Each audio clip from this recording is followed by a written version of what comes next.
ऐसे राज जो आपकी सोच, आपकी तकदीर और आपका पूरा जीवन बदल सकते हैं। यही राज छुपे हैं उन किताबों में जो दुनिया के सबसे सफल लोग रोज पढ़ते हैं। स्वागत है आपका द कॉमन सीक्रेट्स में, जहां हम किताबों को कहानी बनाते हैं और कहानियों से आपकी जिंदगी में बदलाव लाते हैं।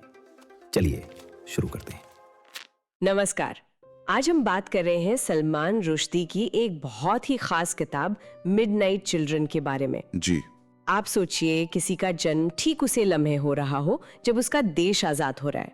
उसकी कहानी एक तरह से पूरे देश की कहानी बन जाए। हाँ बिल्कुल, और ये कहानी है सलीम सिनाई की।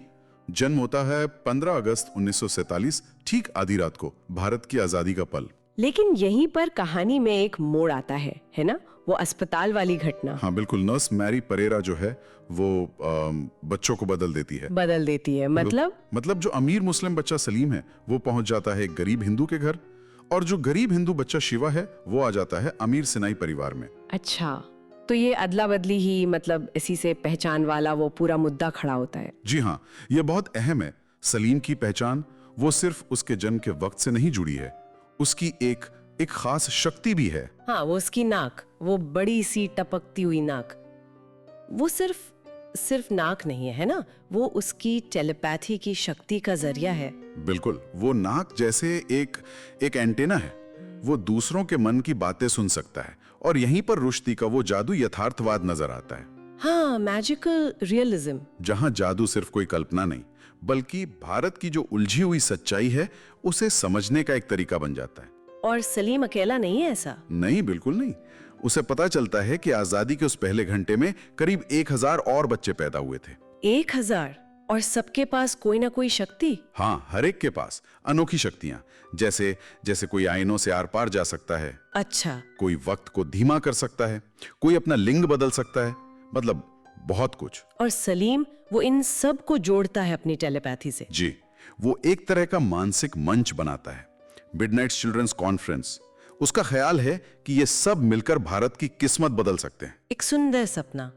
लेकिन ये कॉन्फ्रेंस ये चलती नहीं है, टूट जाती है। क्यों? हाँ, ये टूट जाती है। ये कॉन्फ्रेंस भी असल में भारत का ही एक छोटा रूप बन जाती है।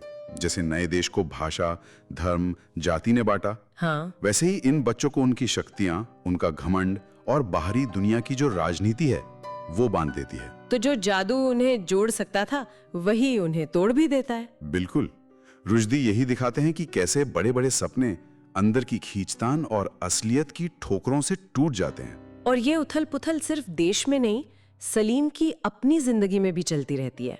हाँ, बहुत ज्यादा।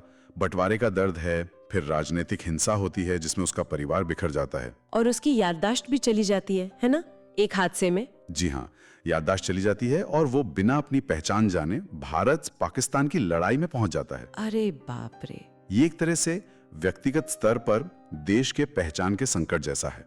बाद में जब याददाश्त लौटती है तो वो भारत आता है, लेकिन एक और मुश्किल दौर उसका इंतजार कर रहा होता है। हाँ, 1975 का आपातकाल, इमरजेंसी। इंदिरा गांधी सरकार का वो समय, इसका क्या असर होता है इन आधी रात की संतानों पर? बहुत ही भयानक। आपातकाल में इन बच्चों को मतलब खास तौर पे निशाना बनाया जाता है। निशाना? कैसे? उन्हें ढूंढा जाता है, पकड़ा जाता है और फिर उनकी नसबंदी कर दी जाती है। नसबंदी? हाँ, ये सिर्फ जिस्मानी हमला नहीं था, ये एक प्रतीक था। उन उम्मीदों को, उस जादू को, उस अलग होने की पहचान को ही खत्म कर देने की कोशिश। मतलब यथार्थ ने जादू को पूरी तरह कुचल दिया। जी बिल्कुल, राष्ट्र की आत्मा पर हमले जैसा। सलीम बच जाता है इस सबसे। हाँ, वो बच तो जाता है, लेकिन टूट चुका होता है।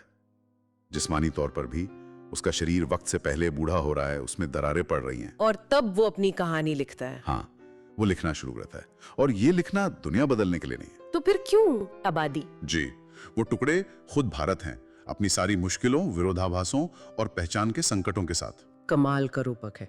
और रुश्दी का लिखने का अंदाज भी, वो सीधा नहीं है। समय आगे पीछे होता है, यादें धुंधली हैं। हाँ बिल्कुल, किस्से हैं, मिथक हैं, इतिहास है, सब घुला मिला हुआ।